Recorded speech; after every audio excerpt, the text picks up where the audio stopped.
আজকের এই প্রতিবাদ সভা সম্মানিত সভাপতি আমার শ্রদ্ধেয় চাচা জনাব সুলেমান আলী মেম্বার সাহেব, উপস্থিত প্রধান অতিথি রয়েছেন বাংলাদেশ জাতীয়তাবাদী দল বিএনপির যুক্তরাজ্য শাখার অন্যতম নেতা উসমানীনগর উপজেলা বিএনপির সাবেক যুগ্ম সম্পাদক আমার শ্রদ্ধেয় বড় ভাই জনাব হাবিবুর রহমান চৌধুরী জয়নাল ভাই সহ এখানে বিভিন্ন ওয়ার্ড থেকে আগত নেতৃবৃন্দ, ইউনিয়ন থেকে আগত নেতৃবৃন্দ, আমি অসংখ্য নেতৃবৃন্দ এসেছেন। আমি আসলে দুঃখিত, তাদের নাম আমি বলতে পারি নাই সময় স্বল্পতার কারণে। আমি শুধু এইটুকু বলবো, আমরা গত 1 তারিখে এই জায়গাতে বসে আমরা একটা মত বিনিময় করছিলাম 9 ওয়ার্ড বিএনপির নেতৃবৃন্দকে নিয়ে।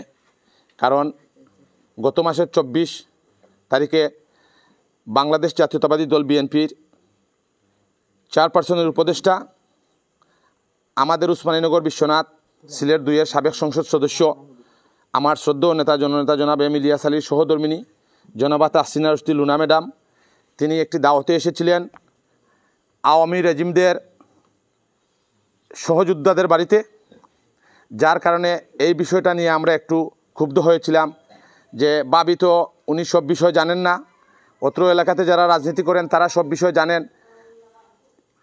উপজেলা এবং ইউনিয়নের যে নেতৃবৃন্দ সহযোগিতায় তিনি এসেছিলেন তাদের বিষয়ে আমরা একটা ক্ষোভ প্রকাশ করেছিলাম, যাতে ভবিষ্যতে আমাদের দল কোনো রেজিমদের বাড়িতে বা সহযোগিতার বাড়িতে না যাওয়া হয় দলের সিনিয়র নেতৃবৃন্দ।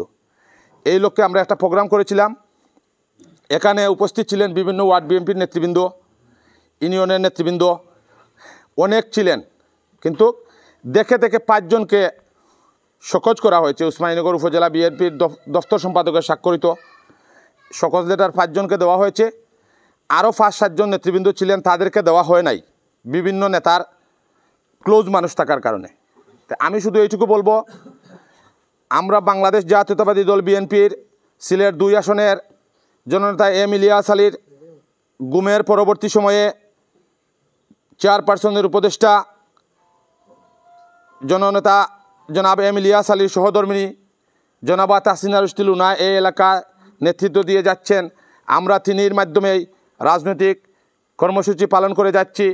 বিগত 16 বছর উসমানীনগরের ভিতরে রাজনৈতিক যে মামলাগুলো হয়েছিল, শুধু বুরুঙ্গা থেকে এককভাবে আমি সেই মামলাগুলো খেয়েছি, আসামি হয় নাই বিএনপির সাথে, শুধু আমি হয়েছি।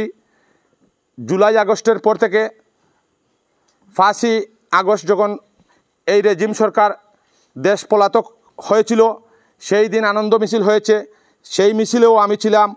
বিভিন্ন আইনশৃঙ্খলা বাহিনীর সাথে ঝগড়াঝাটি হওয়ার কথা ছিল, আমরা সেগুলা কন্ট্রোল করেছি উসমানীনগরে, আরও নেতৃবৃন্দ ছিলেন। এরপর থেকে আমাদের উসমানীনগর উপজেলা বিএনপির যে নেতৃবৃন্দরা দল চালাচ্ছেন, সিনিয়র নেতৃবৃন্দরা, তারা অনেক মানুষ, আমি সহ, আমাদেরকে কোনো পায় প্রোগ্রামে দাওয়াত করা হয় নাই।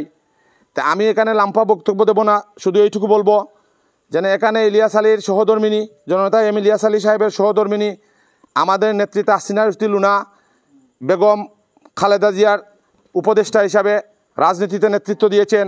এখানে অন্য আরেকজন নেতা আছেন বাংলাদেশ জাতীয়তাবাদী দল বিএনপির ভারপ্রাপ্ত চেয়ারম্যান, আগামী দিনের রাষ্ট্রনায়ক জননেতা জনাব তারেক রহমান সাহেবের পররাষ্ট্র বিষয়ক উপদেষ্টা, বিএনপির নির্বাহী কমিটির আন্তর্জাতিক বিষয়ক সম্পাদক এবং চেয়ারপারসনের উপদেষ্টা পদমর্যাদা জননেতা জনাব হুমায়ুন কবির সাহেব।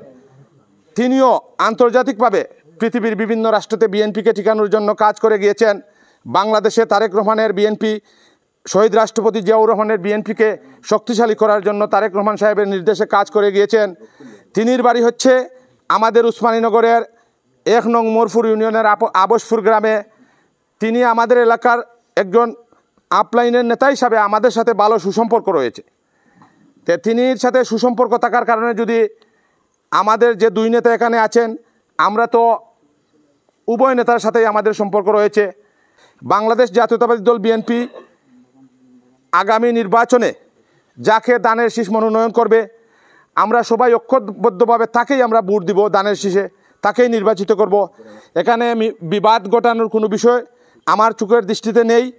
আমি শুধু এইটুকু বলবো, যে কেউ যে কোনো নেতাকে ভালোবাসতে পারে, নেতার অনুসারী হতে পারে, কিন্তু ঘুরে তো মূল জায়গা হচ্ছে বাংলাদেশ জাতীয়তাবাদী দল বিএনপি। আমরা সবাই বিএনপির রাজনীতি করি। তাই আমার ব্যক্তিগত পক্ষ থেকে সিলেট জেলা বিএনপিকে আমি অনুরোধ করব, এখানে যারা উপজেলা বিএনপির নেতৃত্ব দিচ্ছেন বিভিন্ন ইউনিয়নে যারা নেতৃত্ব দিচ্ছেন বিএনপির নেতৃস্থানীয় নেতারা, তারা একটা বিভেদ সৃষ্টি করে ফেলেছেন। আমরা গত 1 তারিখে সিলেট জেলা যুবদলের রানিং যুবদলের নেতা সাজ্জাদুর রহমানের দাওয়াতে আমরা এখানে এসেছিলাম। একটি প্রোগ্রাম হয়েছিল, বর্ধিত সভা। সেই সভায় আসার পর আমাদের নেতাকর্মীরা আমার সাজ্জাদ সহ আমার মেম্বার সুলেমান মেম্বার সহ তারা বক্তব্য দিয়েছিলেন, আমরা শুনেছি। শোনার পর 3 দিন বাদে দেখা যায় আমাদের নামে সকুজ ফাটানো হয়েছে উপজেলা থেকে। আমরা এই প্রতিবাদ ও নিন্দা জানাই। জেলা কমিটির অনুরোধ করলাম, আপনারা এটারে পূর্ণ বিবেচনা করুকা। আমরা লাগি সামনে দুঃসময়, আমরা ভোটারের দরকার আছে, নেতা কর্মীর দরকার আছে। আমরা দলটা প্রতিষ্ঠিত করি, আগামীতে আমরা ক্ষমতার যাইতাম। আমরা এই তারুণ্যের অহংকার জননেতা তারেক রহমান সাহেব, আমরা তান্ডে ক্ষমতাত বইতাম, এই দেশের প্রধানমন্ত্রী হওয়ার লাগে আমরা চেষ্টা করতাম, সকলের দায়িত্ব প্রধানমন্ত্রী। আর এখানে যেবা যারা আইবা বালাগঞ্জ বিশ্বনাথে আমরার দলডে খাইলি সইন, আমরার দলডে মিলাইলি গেলে ব্যবস্থা করা কজন মানুষ আসইন, তারার ক্ষমতার লাগি, তারার চেয়ার বাঁচাইবার লাগি আসইন। আমরা ঠেলাঠেলি কইন মারামারিত ইনশাল্লাহ আমরা কোনটা করতে পারতাম না। কইন মারলে তোমরার ক্ষতি, দলের ক্ষতি। আমরা চাই না আমরা দলের ক্ষতি হোক। আমরা এখানে কোনো দ্বিধাদ্বন্দ্ব চাই না। আমরা সবাই সম্মিলিতভাবে কাজ করে ধানের শীষকে জয়ী করতে চাই। আমাদের উসমানীনগর বিশ্বনাথে যাকেই নমিনেশন দেওয়া হবে আমরা তার বাহিরে না, আমরা তার জন্যই তাকেই সমর্থন করব। এইটা আমরা অপেক্ষায় আছি, যেই আসেন। এখানে লুনা ম্যাডাম আসলেও আমরা তিনি সঙ্গে আছি। অন্য কেউ যদি মনোনীত হন তার সাথেও আমরা আছি, মানে যে আসবে তার সাথে আমরা আছি। কারণ আমরা একই দলে বিশ্বাসী, বাংলাদেশ জাতীয়তাবাদী দল বিএনপি, এবং আমরা বিএনপির জন্য সবাই কাজ করে যাব। আপনারা কি কোন? ঠিক আছে না? আমি আর আমার বক্তব্য দীর্ঘায়িত করতেছি না, যেহেতু অনেক রাত হয়ে গেছে।